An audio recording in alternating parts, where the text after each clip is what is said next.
BA results వచ్చాయి. గీత, మనోజ్ఞలిద్దరూ first క్లాస్లో pass అయ్యారు. ఉదయం పేపర్లో రిజల్ట్స్ చూడగానే గీత మనోజ్ఞ ఇంటికి ఉరుకులు పరుగులు మీద వచ్చింది.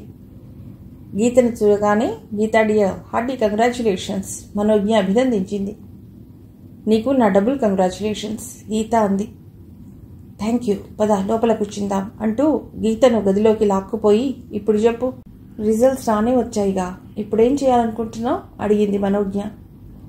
ఏమో, ఇంకా ఏమీ అనుకోలేదే, సాయంత్రం నాన్నగారితో ఆలోచించాలి. నీకు మనసులో ఈ అభిప్రాయం ఏర్పడలేదంటే నమ్మే పాపను కాదు. అసలు నీ ఆలోచన ఏమిటో చెప్పు మనోజ్ఞ ఒత్తిడి చేసింది. బీఎడ్ ట్రైనింగ్కి వెడితే బాగుంటుందనుకుంటున్నాను అంది గీత. వద్దు, నువ్వు టీచర్వి కావటం నాకు ఇష్టం లేదు మనోజ్ఞ అంది. అదేమిటి, నీకు టీచింగ్ లేనంటే ఇష్టమని ఒకసారి నాతో అన్నావు, గుర్తుందా? నా విషయం వచ్చేసరికి ఇలా సలహా ఇస్తున్నావే అడిగింది గీత. అదంతే, నేను జాబ్ చేస్తానన్నది కాలక్షేపానికి, కానీ అదే నా జీవనోపాధి కాదు. నాకు ఇష్టం లేకుంటే వెంటనే రిజిగ్నేషన్ ఇచ్చి హాయిగా ఇంట్లో కూర్చుంటాను. నువ్వు జాబ్ చేయాలనుకుంటున్నది అవసరానికి కానీ కాలక్షేపానికి కాదు. అందుకే నీ పరిస్థితికి ఆ ప్రొఫెషన్ సరిపడదని. వేరే డిపార్ట్మెంట్ అయితే ప్రమోషన్ల మీద పైకి పోగల అవకాశాలు ఉంటాయి. ఇదైతే ఎక్కడ వేసిన గోంగళి ఎక్కడే అన్నట్టు జీవితంలో ఎదుగో బొదుగో ఉండదు అంది మనోజ్ఞ. నువ్వు చెప్పింది నిజమే, గీత ఒప్పుకుంది. నువ్వు ఆ మధ్య టైప్కు వెళ్ళేదానివిగా, లోయరు హయ్యరు రెండు పూర్తి చేశావా? లోయర్ అయ్యింది, హయ్యర్కు వెళ్ళాలి. అయితే వెంటనే అది పూర్తి చేయి. డాడీతో చెప్పి తాత్కాలికంగా మా కంపెనీలోనే నీకు టైపిస్ట్ పోస్ట్ ఇప్పిస్తాను. నీకు మంచి అవకాశాలు వచ్చే వరకు ఇది అవసరానికి ఉంటుంది. పబ్లిక్ సర్వీస్ కమిషన్కి కూడా పెడితే మంచిది. సెలెక్ట్ అయితే ఎప్పటికైనా ఫ్యూచర్ ఉంటుంది సలహా ఇచ్చింది మనోజ్ఞ. మెనీ మెనీ థ్యాంక్సే మను, నీలాంటి స్నేహితురాలు ఉండడం నిజంగా నా అదృష్టం గీత కృతజ్ఞతగా అంది. నీ మొహం, స్నేహం ఇద్దరూ ఇచ్చిపుచ్చుకునేదని మర్చిపోయావు. మరి నీ సంగతి ఏమిటే మను, ఎంఏకి పెడతావా? లేదే, డాడీకి నన్ను యూనివర్సిటీకి పంపడం ఇష్టం లేదని ఖచ్చితంగా చెప్పేశారు. చదవాలనుకుంటే ప్రైవేట్గా కట్టమన్నారు. అలాగే చేయాలనుకుంటున్నాను నేను. మీ డాడీ మాట వినడం నీకు ఆరోగ్యకరమేలే, ఇంతకాలానికి మంచి పని చేశావు అంది గీత. ఇంతలో సావిత్రమ్మ అక్కడికి వచ్చింది. ఏమా గీత, నువ్వు ఫస్ట్ క్లాస్లో పాస్ అయ్యావుటగా అంది. అవునండి, చాలా సంతోషం. ఈ క్లాస్ కోసం ఇద్దరూ అహర్నిశలు శ్రమపడ్డారు. ఆంటీ, ఈరోజు గీత కూడా ఇక్కడే భోజనం చేస్తుంది చెప్పింది మనోజ్ఞ. నేను ఆ మాట చెప్పాలనే వచ్చాను సావిత్రమ్మ అంది. వద్దండి, నేను ఇంటికి వెళ్ళిపోతాను, అమ్మ నా కోసం ఎదురు చూస్తుంటుంది గీత అంది. అదేం కుదరదు, మధ్యాహ్నం భోజనం చేసి మ్యాట్నీ సినిమాకు వెళ్ళి వచ్చాకే నువ్వు ఇంటికి వెళ్ళేది మనోజ్ఞ అంది. అది కాదే మను అని గీత అనబోతుంటే, ఇక నువ్వు నాకేం చెప్పకు, నువ్వేం చెప్పినా వినేది లేదు అంది మనోజ్ఞ. అబ్బా, మొండిఘటానివి, నీ మాటే నెగ్గించుకుంటావు అంది గీత. తెలుసుకున్నావుగా, ఇక ఎప్పుడు నేనన్నది కాదని ఓడిపోకు మనోజ్ఞ అంది. సావిత్రమ్మ నవ్వుకుంటూ లోపలికి వెళ్ళిపోయింది. ఉండవే గీత, డాడీకి ఫోన్ చేసి విషయం చెప్పాలి. ఇందాక పేపర్ చూడగానే డాడీకి ఫోన్ చేయాలని హాల్లోకి వస్తుంటే నీ దర్శనం అయింది. మాటల్లో ఆ సంగతే మర్చిపోయాను, ఇప్పుడే వస్తానుండు అంటూ హాల్లోకి వెళ్ళి ఫోన్ చేసి తండ్రితో తన రిజల్ట్స్ విషయం చెప్పింది. శ్రీనివాసరావు గారు మనోజ్ఞ క్లాస్ తెచ్చుకున్నందుకు తన సంతోషాన్ని ప్రకటించారు. మరో అరగంటకే మళ్లీ ఫోన్ మోగేసరికి వచ్చి రిసీవర్ ఎత్తి హలో అంది విసుగ్గా. నేను రవికిరణ్ మాట్లాడుతున్నాను. అవతల నుండి కిరణ్ కంఠం వింటూనే మనోజ్ఞ విసుగు మాయమైంది. ఏమిటంత హఠాత్తుగా నేను గుర్తొచ్చాను అంది. మీరు ఫస్ట్ క్లాస్లో పాస్ అయ్యారటగా, హార్టీ కంగ్రాచ్యులేషన్స్. థ్యాంక్స్ అండి. ఇంతకీ అప్పుడే ఈ విషయం మీకెవరు చెప్పారు? మీ డాడీ చెప్పారు. అలాగా. మనోజ్ఞ, మీకు అభ్యంతరం లేకపోతే సాయంత్రం మా ఇంటికి రాగలరా? సాయంత్రమా? ఏం, మీకు ఈరోజు వీలు కుదరదా? అతని ప్రశ్నలో నిరాశ ధ్వనించింది. అలా అని కాదు, నేను గీత ఈరోజు పిక్చర్కి వెళ్ళాలనుకుంటున్నాను. పిక్చర్ నుండి వచ్చాక మీ ఇంటికి వస్తాను, సరేనా? Thank you. ఏమిటి విశేషం అడిగింది మనోజ్ఞ. విశేషమేం లేదు, ఊరికే రమ్మంటున్నాను. అలాగే, వస్తానండి. మరి ఫోన్ పెట్టేయినా? అటువైపు అతడు ఫోన్ పెట్టేయగానే మనోజ్ఞ కూడా రిసీవర్ క్రెడిల్ మీద ఉంచి వెనుతిరిగింది. గీత కుతూహలంగా మనోజ్ఞ వైపే చూస్తూ, ఎవరే ఆ ఫోన్ చేసింది ఆసక్తిగా అడిగింది. రవికిరణ్. ఫోన్ చేసే వరకు వచ్చిందంటే ఏమిటా కథ? గీత కళ్ళెగరేస్తూ తమాషాగా అడిగింది. నీ మొహం, కథలు లేవు, కాకరకాయలు లేవు. డాడీ నేను పాస్ అయిన విషయం అతడితో చెప్పారట, పిలిచి అభినందనలు అందజేస్తున్నాడు మనోజ్ఞ అంది. పిక్చర్ చూశాక గీత అటు నుంచి అటే మనోజ్ఞతో చెప్పి ఇంటికి వెళ్ళిపోయింది. ఒంటరిగా ఇంటికి వచ్చింది మనోజ్ఞ. రవికిరణ్ ఇంటికి వెళ్లాలన్న విషయం గుర్తుండడం వల్ల వస్తూనే గబగబా స్నానం చేసి చీర మార్చుకుని జడేసుకుని ఆంటీతో చెప్పి బయటకు వచ్చింది. చీకటి పడకుండా ఇంటికి వచ్చే విజు సావిత్రమ్మ హెచ్చరించింది. అలాగే ఆంటీ, ఓ అరగంటలో వచ్చేస్తాను చెప్పి రిక్షా ఎక్కింది. లోపలికి వస్తున్న మనోజ్ఞను గదిలో కూర్చున్న రవికిరణ్ చూడగానే గబగబా ఎదురొచ్చి రండి మనోజ్ఞ ఆహ్వానించి తీసుకెళ్లాడు. ఏమా బాగున్నావా? విశాలాక్షి లోపల నుండొచ్చి ఆప్యాయంగా అడిగింది. బాగానే ఉన్నానండి చెప్పి కిరణ్ చూపిన కుర్చీలో కూర్చుంది. ఏమిటింత హఠాత్తుగా ఇంటికి రమ్మని ఆహ్వానించారు? విశేషం ఏమైనా ఉందా? కూర్చున్నాక అడిగింది. ఏం లేదు, ఏదో ఒకసారి మాటిచ్చినందుకు అది నిలుపుకుని మాట చెల్లించుకున్నానన్న సంతృప్తి పొందాలని అన్నాడు కిరణ్. అంటే బాకీ చెల్లిస్తున్నారన్నమాట మనోజ్ఞ నవ్వుతూ అంది. అలా అనుకోకండి, అలా చెల్లించవలసి వస్తే మీ బాకీని నేనే విధంగానూ చెల్లించుకోలేని అసక్తుణ్ణి కిరణ్ అన్నాడు. ఇదేం నేరం? అనవసరంగా ఎవ్వరికీ ఓ పైసా అన్నా ఉదారంగా ఇవ్వనంత గట్టిదాన్నండోయ్. బాకీ అది ఇది అంటూ నన్ను కన్ఫ్యూజ్ చేయకండి. కావచ్చు, నాకు జాబ్ రావటానికి పరోక్షంగా మీరే కారణమని నాకు తెలుసు.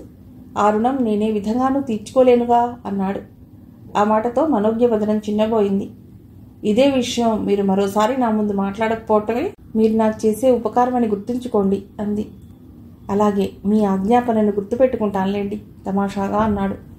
ఇంతలో విశాలాక్షి ఒక ప్లేట్లో చంద్రకాంతలు మరో ప్లేట్లో సిరియాల పకోడీ పెట్టి తీసుకొచ్చింది. తీసుకోమా, ఇటువంటివి నీకు నచ్చుతాయో లేదో, ఏదో మా అర్హత కొద్దీ చేశాను అంది. మీరు ఇలాగే మాట్లాడితే ఇక ఎప్పుడూ మీ ఇంటికి రాను. మొన్నోసారి వచ్చినప్పుడు నన్ను ఇంత చనువుగా చూశారో అలాగే చూస్తానంటేనే వస్తాను మనోజ్ఞ విశాలాక్షితో అంది. అలాగే, ముందు టిఫిన్ తిను విశాలాక్షి నవ్వుతూ అంది. కిరణ్, మీరు కూడా ఇందులో 50 తీసుకోవాలి, నేను ఇన్ని తినలేను అంటూ ఓ ప్లేట్ రవికిరణ్కి అందించి తను ఓ ప్లేట్ తీసుకుంది మనోజ్ఞ. ఎంఏకి ఏ యూనివర్సిటీకి అప్లై చేద్దాం అనుకుంటున్నారు? కిరణ్ అడిగాడు.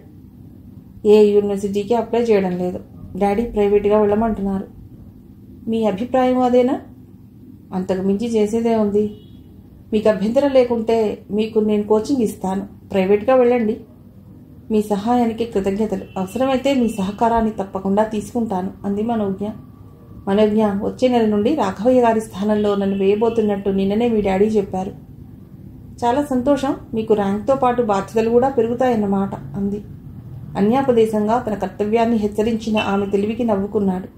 ఎంతటి క్లిష్టమైన బాధ్యతనైనా శ్రమించి చేయటంలోనే ఆనందం లభిస్తుంది. శ్రమకు గుర్తింపు లభించే చోట మనిషిలో ఉత్సాహం మరీ రెట్టింపు అవుతుంది అన్నాడు. నిజమే. విశాలాక్షి 2 కప్పుల్లో కాఫీ పట్టుకొచ్చి ఒక కప్పు మనోజ్ఞ ఇచ్చి 2వ కప్పు రవికిరణ్కి ఇచ్చింది. ఏమా, మీ నాన్నగారు నీకేమైనా సంబంధాలు చూస్తున్నారా? విశాలాక్షి ప్రశ్నించగానే మనోజ్ఞకి ఏం చెప్పాలో తెలియనట్టు కప్పుకేసి దృష్టి నిలిపి మౌనంగా ఉండిపోయింది. నా ఛాదస్థంగాని నీకేమమ్మా, లక్ష్మీపుత్రికవు. మీ నాన్నగారు తలుచుకుంటే రాజకుమారుల్లాంటి పెళ్లి కొడుకును క్షణాల మీద తీసుకొచ్చి పెళ్లి చేస్తారు అంది విశాలాక్షి. ఇంకా అటువంటి అవసరం లేదులేండి మనోజ్ఞ ఇబ్బందిగా అంది. ఎందుకని, మేనరికం ఉందా? అవునండి తడబడింది మనోజ్ఞ. మేనరికం అయితే ఆ 3 ముళ్ళు వేయించకే కాలస్యం దేనికి? విశాలాక్షి ప్రశ్నకు వెలక్కాయ గొంతులో పడ్డట్టయింది మనోజ్ఞకు. ఆయన గారు ప్రస్తుతం ఇక్కడ లేరండి అంది. మరెక్కడున్నాడు? అమెరికాలో ఉంటున్నాడు. అమెరికాలోనా? అక్కడికి ఎందుకు వెళ్ళినట్టు? ఇక్కడ మెడిసిన్ పూర్తి చేసి సర్జరీలో స్పెషలైజేషన్ చేయటానికని వెళ్ళాడండి. మళ్ళీ సంవత్సరంలో వస్తాడు. అదృష్టవంతురాలివి. మా సరోజని తలుచుకుంటే బెంగగా ఉంటుంది. మాలాంటి మధ్యతరగతి కుటుంబాల్లో ఆడపిల్లలకు పెళ్లి చేయడం అంటే భగీరథ ప్రయత్నమే అనుకో తల్లి. విశాలాక్షి నిట్టూర్పు విడిచింది. రవికిరణ్ వారిరువురి సంభాషణ వింటూ శ్రోతలా ఉండిపోయాడు. అవును, సరోజ కనిపించదేం? విశాలాక్షిని అడిగింది మనోజ్ఞ.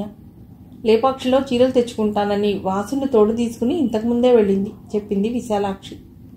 చీకటి పడుతోంది, ఇక నేను వెడతానండి. మనోజ్ఞ లేచి నిలబడింది. మంచిదమ్మా, అప్పుడప్పుడు వస్తూ ఉండు విశాలాక్షి అంది. అలాగే. కిరణ్ గారు, మరి నాకు సెలవు ఇప్పిస్తారా? పదండి, అక్కడి వరకు మీ వంట సాయంగా వస్తాను. రవికిరణ్ లేచాడు. మీకెందుకు లేండి శ్రమ, నేను రిక్షాలో వెడతాను.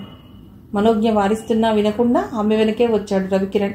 తన పక్కనే అన్యమనస్కంగా నడుస్తున్న అతనిని ఏమిటలా ఉన్నారు పలుకరించింది మనోజ్ఞ.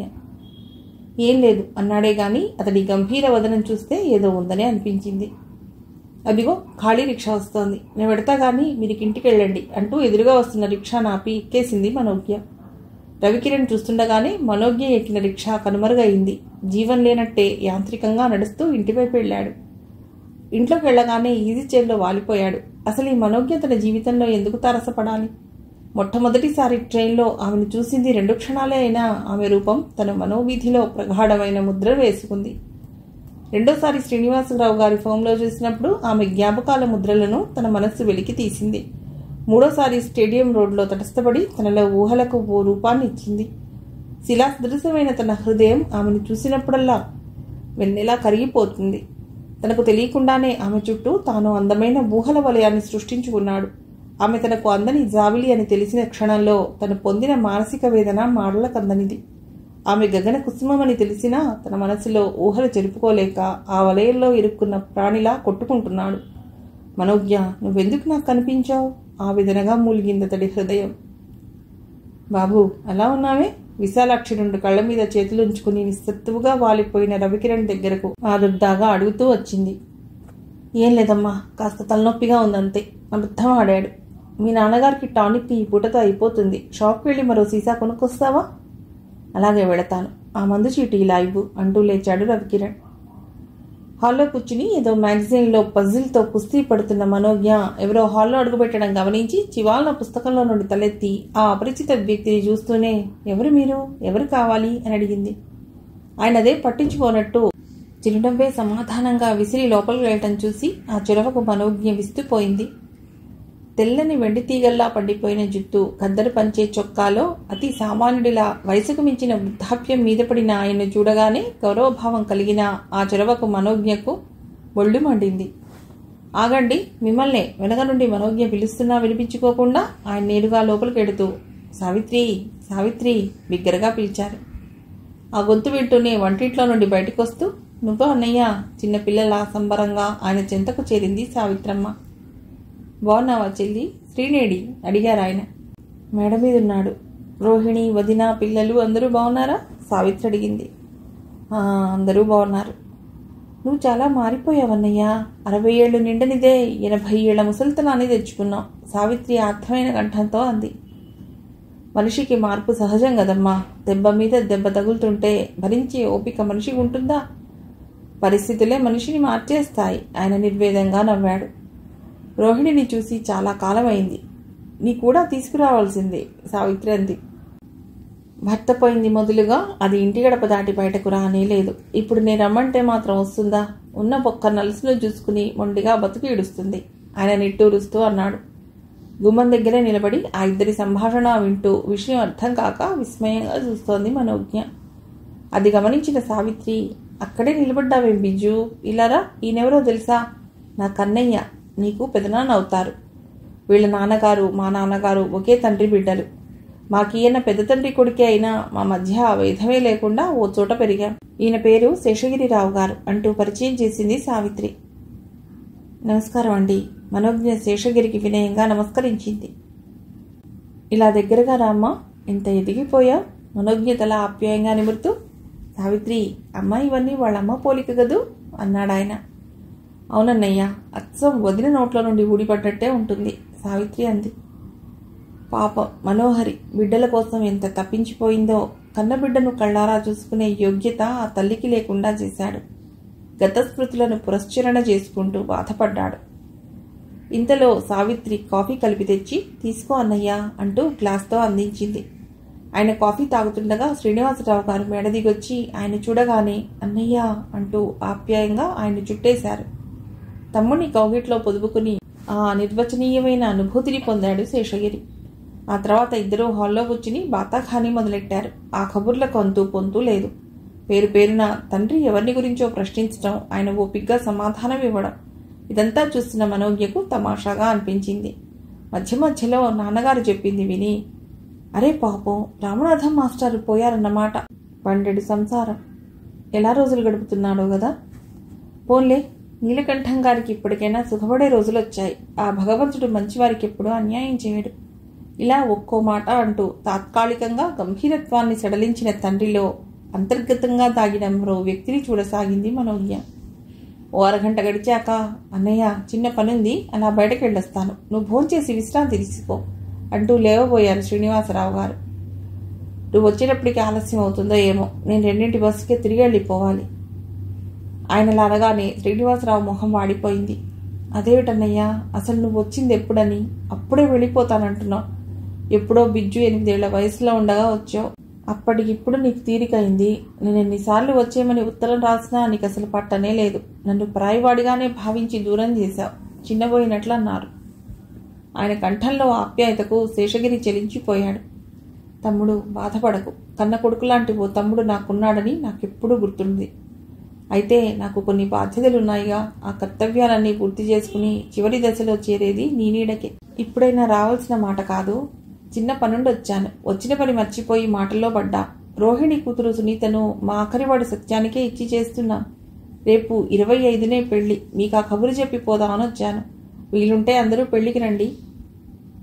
ఆ పూర్వకంగానైనా పుట్టి పెరిగిన ఊరునోసారి చూసుకునే అవకాశం ఉంటుంది. లేదంటే సావిత్రిని, అమ్మాయిని పంపించు. ఓ 10 రోజులుండి వస్తారు. అసలు సంగతి చెప్పారు. 25నా? నాకు రావటానికి కుదురుతుందో లేదో. పోనీ అప్పటికి ఎలాగూ చూద్దాంలే గాని ఈరోజు మాత్రం నువ్వు వెళ్ళటానికి వీలేదు. తొందరగా వచ్చేస్తాను. మళ్ళీ వచ్చాక మాట్లాడుకుందాం చెప్పెళ్లారు శ్రీనివాసరావు గారు. తండ్రి వెళ్ళగానే మనోజ్ఞ శేషగిరి పక్కకు చేరింది. ఏమిట్రా అలా దూరంగా నిలబడ్డావేం? ఇలా వచ్చి కూర్చో. ఆప్యాయంగా మనోజ్ఞ తన పక్కనే కూర్చోబెట్టుకున్నాడు శేషగిరి. ఇందాక మీరెవరో తెలియక అలా అన్నాను. ఏమీ అనుకోకండి అంది మెల్లిగా. నేనేమీ అనుకోను. నేనెవరో నీకు తెలియక అలా అన్నావని నాకు తెలుసుగా. ఆయన నవ్వుతూ సర్ది చెప్పాడు.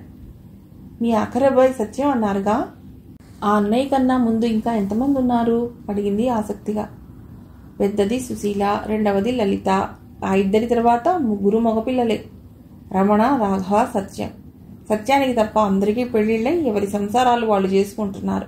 ఇక సత్యానికి చేస్తే నా బాధ్యతలన్నీ తీరినట్టే.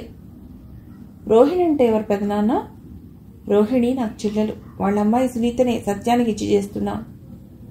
మీరుంటున్నది మరీ పల్లెటూరా? గోపాలపురం. మరి పల్లె అని చెప్పలేం గాని పల్లె వాతావరణం అక్కడ ప్రచ్ఛన్నంగా కనిపిస్తూ ఉంటుంది. ఆయన చెప్పగానే మౌనం వహించింది మనోజ్ఞ. ఏమా అలా అడిగావే? నీకు మా ఊరు చూడాలనుందా? ఆయన అలా ప్రశ్నించగానే మనోజ్ఞ మొహం ఒక్కసారి దీప్తితమై అంతలోనే చిన్నబోయింది. కానీ డాడీ ఏమంటారో అంది. వాణ్ణి ఒప్పించే పూచి నాది. ఆయన అభయం ఇచ్చారు. డాడీని అడిగి చూడండి. ఆయన వెళ్ళమంటే మీతో పాటు నేను వస్తాను ఉత్సాహంగా అంది మనోజ్ఞ. మధ్యాహ్నం శ్రీను వచ్చాక అడుగుతాలే అన్నారాయన. రాత్రి భోజనాలయ్యాక తీరిగ్గా కూర్చుని మాట్లాడుకుంటున్నప్పుడు శ్రీను, అమ్మాయిని నా వెంట గోపాలపురం తీసుకెళ్లాలనుంది. నా వెంట తీసుకెళ్ళటానికి నీకేమైనా అభ్యంతరమా? శేషగిరి అడిగాడు. అదెందుకన్నయ్యా? అసలే ఆకతాయి పిల్ల. ఆ వాతావరణంలో ఎలా అడ్జస్ట్ అవ్వాలో తెలియదు. దానివల్ల మీకు ఇబ్బంది అవుతుంది అన్నారు శ్రీనివాసరావు గారు. అదే మాటరా, నీకు ఇష్టం లేదని చెప్పు, కానీ మాకు ఇబ్బంది అవుతుందని మాత్రం అనకు. నొచ్చుకుంటూ అనేసరికి ఆహా, నాకు ఇష్టం లేకపోవటం కాదు. ఇంతకీ బిజ్జు ఏమంటుందో అన్నారు. నువ్వు అనాలి కానీ నాతో రావటానికి సిద్ధంగానే ఉంది. సరే, దాని ఇష్టమయ్యాక నేను కాదనేదేముంది. అలాగే తీసుకెళ్ళు. కానీ ఓ షరతు, పెళ్ళైన వెంటనే మాత్రం పంపించే. పంపే వరకే నీ ఇష్టం, తీసుకెళ్ళాక నా ఇష్టం. ఎప్పుడు పంపాలనిపిస్తే అప్పుడే పంపిస్తా. అలా అనకు. బిజ్జు అంటే నాకెంత ప్రాణమో నీకు తెలియదన్నయ్యా. నీ మరదలు పోయాక నేను బిజ్జులోనే సమస్త ప్రపంచాన్ని చూసుకుని బతుకుతున్నాను. నేను బతుకుతున్నదే బిజ్జు కోసం. దాన్ని ఒక్కరోజైనా చూడందే ఉండలేను. నా బలహీనత నాకు తెలుసు కాబట్టే ముందే చెప్పాను. నీ బాధ నాకు తెలుసురా శ్రీను. అయినా ఆడపిల్ల మీద అంత మమత పెంచుకోకూడదు. ఆడపిల్ల ఎప్పటికీ పరాయి పిల్లే గాని మన పిల్ల కాదు. ఆ 3 ముళ్ళు వేసేస్తే భర్త వెంట వెళ్ళటం తప్పుతుందా?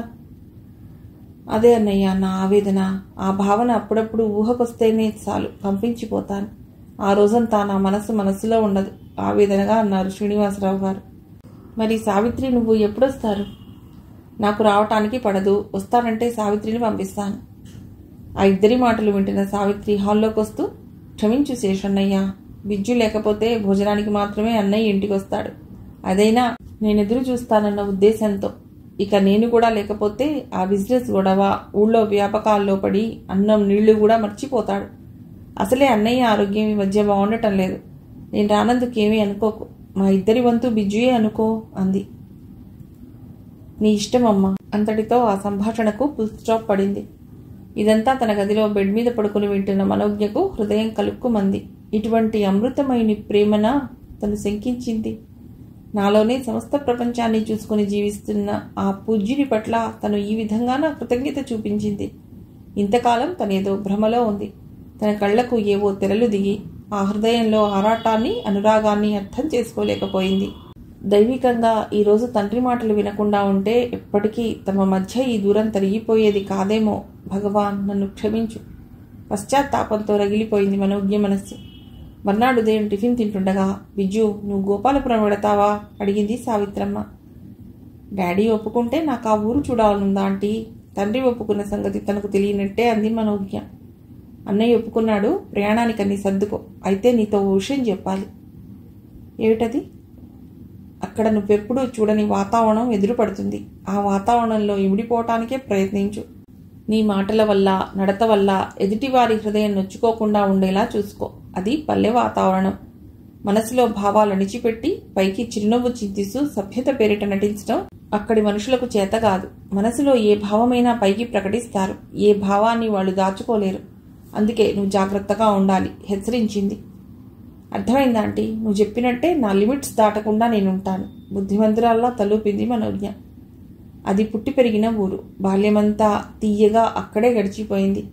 ఒక్కసారి ఆ పరిచయాలు, ఆ ఆత్మీయతలు గుర్తు చేసుకుంటే మనస్సు రెక్కలు విప్పుకుని ఆ ఊరికి ఎగిరిపోతుంది. నాకు వెళ్ళాలని ఉంటుంది. కానీ ఎందుకో ఈ దురదృష్టాన్ని మోసుకుని వెళ్ళటానికి అంతరంగం అంగీకరించదు. నిట్టూర్పు విడుస్తూ అంది సావిత్రమ్మ. ఏదో భావనాలోకంలో విహరిస్తున్నట్టంటున్న మేనత్త వైపు విస్మయంగా చూసింది మనోజ్ఞ. ఎరా బిజ్జు, ప్రయాణానికి అన్ని ఏర్పాట్లు పూర్తి చేసుకున్నావా అంటూ కిందకొస్తూనే శ్రీనివాసరావు గారు కూతుర్ని పలుకరించారు. తండ్రికి సమాధానం చెప్పకుండా ఆయన కళ్లలోకి దీర్ఘంగా చూసింది. ఎన్నడూ కనిపించని భావాలెన్నెన్నో ఆ కళ్లలో కదిలి వెళ్లటం ఆయన మనోదృష్టికి గోచరం అయింది. ఏమిటలా చూస్తున్నావు అడిగారు వింతగా. ఏం లేదు డాడీ, కంగారుగా చూపులు వాల్చుకుంది. నా గదిలో బట్టల ప్యాకెట్ ఉంది. తెచ్చి నీ సూట్ కేసులో సర్దుకో. ఆ బట్టలు వధూవరులకిద్దరికీ ప్రెజెంట్ చేయి. ఇదిగో ఈ కవర్లో డబ్బు పెట్టాను. చెరో 500 నూతన దంపతులకిచ్చి మిగిలింది నీ అవసరాలకు వాడుకో అంటూ కోట్ జోబులో నుండి డబ్బున్న కవర్ తీసి కూతురు చేతికిచ్చారు. డబ్బందుకుంటూ ఆర్ద్రమైన కళ్లతో తండ్రి వైపు చూసింది. ఆ కళ్ళెందుకు చెమ్మగిల్లాయో ఆయనకు అర్థం కాకపోయినా ఆ తడిని చూసి ఆ పితృహృదయం తల్లడిల్లిపోయింది. బిజ్జు, అలా ఉన్నావే? ఒంట్లో బాలేదా? ఆతృతగా అడిగారు. బానే ఉన్నాను డాడీ. అన్నయ్య పిల్లవగానే నేను వచ్చేస్తానుగా. ఈలోగా మీ ఆరోగ్యం జాగ్రత్త సుమా నవ్వడానికి ప్రయత్నిస్తూ అంది. అలాగే, పైకి అన్నారే గాని ఒక్క రోజులో కూతురు మానసికంగా ఎంతో ఎదిగినట్టు ఏదో తెలియని మార్పు ఆమెలో స్పష్టంగా చూడగలిగారు. ఆ మార్పు ఎలా వచ్చిందో ఆయనకు అర్థం కాలేదు. తండ్రితో మేనత్తతో చెప్పి పెదనాన్నతో పాటు రిక్షా ఎక్కింది మనోజ్ఞ. రిక్షా కదిలే ముందు శ్రీనివాసరావు గారు, అన్నయ్య పిల్లవగానే బిజ్జుని పంపించే అని చెప్పడం మాత్రం మర్చిపోలేదు. రిక్షా దూరమయ్యే వరకు వెనక్కు తిరిగి చెయ్యూపుతూ ఇల్లు దూరం కాగానే తల తిప్పుకుని చెమ్మగిలిన కళ్లను నిశ్శబ్దంగా కర్చీఫ్తో బొత్తుకుంది మనోజ్ఞ. ఆంటీ అర్జెంటుగా రమ్మని ఫోన్ చేశారు. ఏమిటి విషయం? లోపలికి వస్తూనే సావిత్రమ్మని అడిగింది మనోజ్ఞ. సావిత్రమ్మ మొహం తిప్పుకుని ఏం లేదు అంది. ఆంటీ నువ్వు అలా ఉన్నావే, ఒంట్లో బాలేదా? సావిత్రమ్మ ముఖంలోకి చూస్తూ ఆతృతగా అడిగింది. ఆ మాటతో సావిత్రమ్మకు దుఃఖం ఎగదన్నుకొచ్చింది. నాకేం, బాగానే ఉన్నాను. నువ్వు వెళ్ళి కాళ్ళు కొడుకురా, కాఫీ ఇస్తాను. దుఃఖాన్ని నిగ్రహించుకుని తలంచుకుని చెప్పింది. డాడీ ఆఫీస్కి వెళ్ళారా? ముక్తసరిగా అంది. మనోజ్ఞ లోపలికి వెళ్ళి కాళ్ళు చేతులు కడుక్కుని వచ్చింది. సావిత్రమ్మ కాఫీ కలిపి కప్పులో పోసి మనోజ్ఞ ముందు పెట్టింది. సావిత్రమ్మ నిర్లిప్త ధోరణి మనోజ్ఞకు ఉబ్బులు పుట్టించింది. ఈ మౌనం దుస్సహంగా తోచింది. ఆంటీ నువ్వు నా దగ్గరేదో దాస్తున్నావు. నీ ఊరెళ్ళాక ఇంట్లో జరగరానిదేదో జరిగిందని నీ మొహమే చెప్తోంది. అదేమిటో నాతో చెప్పవు? ప్రాధేయతగా అడిగింది. అయిపోయింది బిజ్జు, అంతా అయిపోయింది. సావిత్రమ్మ మనస్సు ఆక్రోషించింది. పైకి మాత్రం నిబ్బరంగా ఉండటానికి ప్రయత్నిస్తూ, బిజ్జు డాడీ నీకు పెళ్లి నిశ్చయం చేశారు. రేపే నీ పెళ్లి అంది. మనోజ్ఞ అద్రిపడింది. మొదట వివర్ణమైన మొహం క్రమేణా కఠినత్వాన్ని సంతరించుకుంది. ఆంటీ నా పెళ్లి నాకు తెలియకుండా నిశ్చయించే హక్కు డాడీకి లేదు. కన్నతండ్రి అయినంత మాత్రాన ఆయన ఇష్టాయిష్టాలు నా తలకు రుద్దాలని ప్రయత్నించడం నియంతృతత్వం తీవ్రంగా అంది. సావిత్రమ్మ మనోజ్ఞ ఊహించినట్టు కోపగించుకోలేదు. నిస్సహాయంగా నీరుండిన కళ్లతో మనోజ్ఞ వైపు చూసింది. ఆ చూపులో దీనత మనోజ్ఞ హృదయాన్ని కరిగించినా మనోజ్ఞ అదేం పట్టించుకోనట్లు ఆంటీ, డాడీకి నేనంటే ఎప్పుడూ కోపమే. అందుకే ఆయన చెప్పినట్టే నన్ను అనామకుడికి ఇచ్చి చేసి నా బరువు వదిలించుకోవాలనుకుంటున్నాడు గదూ వృద్ధ కంఠంతో అంది. విజ్జు, డాడీని అపార్థం చేసుకోకు. అన్నయ్య ఏం చేసినా నీ మంచి కోరే చేస్తాడని మర్చిపోకు. ఆ అమృత హృదయని ప్రేమను శంకించకు, సావిత్రమ్మ అంది. సారీ, నువ్వెన్ని చెప్పినా నాకు ఈ పెళ్లి ఇష్టం లేదు. నేను ఈ పెళ్లి చేసుకోను. కాదని మీరు చేసేది నాకు కాదు, నా శవానికి, అంతే అని విసురుగా బయటకు దూసుకుంటూ వెళ్ళిపోయింది. అంతకుముందే వచ్చి తలుపు పక్కగా నిలబడ్డ రవికిరణ్ను ఆ విసురులో చూడనే లేదు. దూకుడుగా వెడుతున్న మనోజ్ఞను నిశ్చేష్టుడై చూస్తుండిపోయాడు. మనోజ్ఞ మాటలు అతడి గుండెల్లో ములుకుల్లా దిగబడ్డాయి. మనోజ్ఞకు ఈ పెళ్లి ఇష్టం లేదు. ముఖ్యంగా తనంటేనే ఆమెకు అసహ్యం అన్న వాస్తవం అతడి అంతరంగంలో అల్లోకల్లోలాన్ని సృష్టించింది. ఇష్టం లేదని తెలిసి ఆ అమ్మాయి మెళ్ళలో తాళి కట్టడం ఉచితమైన పనేనా? ఉచితానుచితాలు ఆలోచించే వ్యవధి లేదు. ఒకవైపు శ్రీనివాసరావు గారికి ఇచ్చిన మాట తనకు బంధాలు వేసింది. మరోవైపు మనోజ్ఞ ప్రవర్తన తనకు ప్రశ్నార్థకంగా మిగిలింది. ఇప్పుడేమిటి కర్తవ్యం? తెగని ఆలోచనలతో సతమతమవుతూ వచ్చిన పని మర్చి మౌనంగా నిష్క్రమించాడు రవికిరణ్. కిరణ్ వెళ్లిన కాసేపటికి మనోజ్ఞ గదిలోకి వచ్చింది సావిత్రమ్మ. మనోజ్ఞ మంచం మీద బోర్లా పడుకుని తలగడలో తన మొహం దాచుకుంది. సావిత్రమ్మ ఆమె పక్కనే కూర్చుని మనోజ్ఞ తల మీద చేయి వేసి నిమురుతూ, బిజ్జు, డాడీ మీద ఇప్పుడు పంతం పట్టకు. ఆయన పరిస్థితి చూస్తే ఆయన ఎందుకు ఈ నిర్ణయం తీసుకున్నారో నీకే అర్థమయ్యేది, గద్గద కంఠంతో అంది. జువ్వున తలెత్తి చూసింది మనోజ్ఞ. ఆంటీ, డాడీకి ఏమైంది అడిగింది. సావిత్రమ్మలో అప్పటి వరకు బలవంతంగా అదిమి పట్టిన దుఃఖం ఉప్పెనలా ముంచుకొచ్చింది. 2 చేతుల్లో మొహం దాచుకుని వెక్కి వెక్కి ఏడవసాగింది. ఆ ఏడుపు చూసి మనోజ్ఞ నీరుగారిపోయింది. ఆంటీ, డాడీకి ఏమైంది? ఎక్కడున్నారు? నాకు భయంగా ఉంటుంది. ఏం జరిగిందో చెప్పా ఆంటీ? సావిత్రమ్మ చేతులు బట్టి కుదుపుతూ అడిగింది. బిజ్జు, అన్నయ్య హాస్పిటల్లో ఉన్నాడు. దుఃఖాన్ని నిగ్రహించుకునంది సావిత్రమ్మ. హాస్పిటల్లోనా? ఎందుకు? ఏమిటి అనారోగ్యం? కిడ్నీస్ ఇన్ఫెక్షన్ అని డాక్టర్లు చెప్తున్నారు. ఆయన పరిస్థితి అనూహ్యంగా ఉంది. సావిత్రి చెప్తుంటే మనోజ్ఞ కళ్ల ముందు ఈ సమస్త ప్రపంచం గిర్రున తిరిగినట్లయింది. సావిత్రమ్మ వడిలో వాలిపోయింది. ఆంటీ, డాడీయే లేకపోతే నేను ఉండను. నాకు డాడీ తప్ప ఏమీ అక్కర్లేదు, ఏడుపు కంఠంతో అంది మనోజ్ఞ. అంత మాట నాకు బిజ్జు. డాడీ ప్రాణానికి ఏ అపాయమూ లేదని డాక్టర్ గారు అంటున్నారు. విశ్వేశ్వరరావు గారి అల్లుడు రాయవెల్లూరు హాస్పిటల్లో డాక్టర్ అన్న విషయం నీకు తెలుసుగా. మన డాక్టర్ గారు ఆయనతో ఫోన్లో మాట్లాడారు. వెంటనే అన్నయ్యను అక్కడికి తీసుకొస్తే మంచిదని ఆయన సలహా ఇచ్చారు. ఎల్లుండి ఉదయమే బయలుదేరాలనుకుంటున్నాం చెప్పింది సావిత్రమ్మ. ఆంటీ, నేను ముందు డాడీని చూడాలి. హాస్పిటల్కి వెడతాను. హఠాత్తుగా లేచి నిలబడింది. నేను వస్తానుండు, సావిత్రమ్మ అంది. హాస్పిటల్ సమీపించే కొద్దీ మనోజ్ఞ గుండెల్లో ఆవేదన సుళ్ళు తిరుగుతూ ఆమె మానస సాగరాన్ని అల్లకల్లోలం చేసింది. నిశ్శబ్దంగా తండ్రి బెడ్ ఉన్న గది తలుపు దగ్గరే నిలబడి బెడ్ మీదున్న తండ్రిని నీళ్లు నిండిన కళ్లతో చూస్తూ నిలబడింది. కన్నీళ్ల మధ్య తండ్రి చిక్కి శల్యమైన శరీరం మసకమసకగా కనిపించింది. మరి కాసేపటికి బాధగా ఆయాసంతో మూలుగుతూ కళ్ళు తెరిచి చూసిన ఆయన కళ్లకు ఎర్ర కలువల్లా మారిన కళ్లతో శూన్యమైన చూపులతో జీవం లేని బొమ్మలా నిలబడ్డ మనోజ్ఞ కనిపించింది. మనోజ్ఞను చూడగానే ఆయన కళ్లల్లో కాంతి చేకూరింది. బిజ్జు అస్పష్టంగా పిలిచారు. డాడీ పసిపిల్లల ఆయన చాపిన చేతుల్లో ముఖాన్ని దాచుకుంది.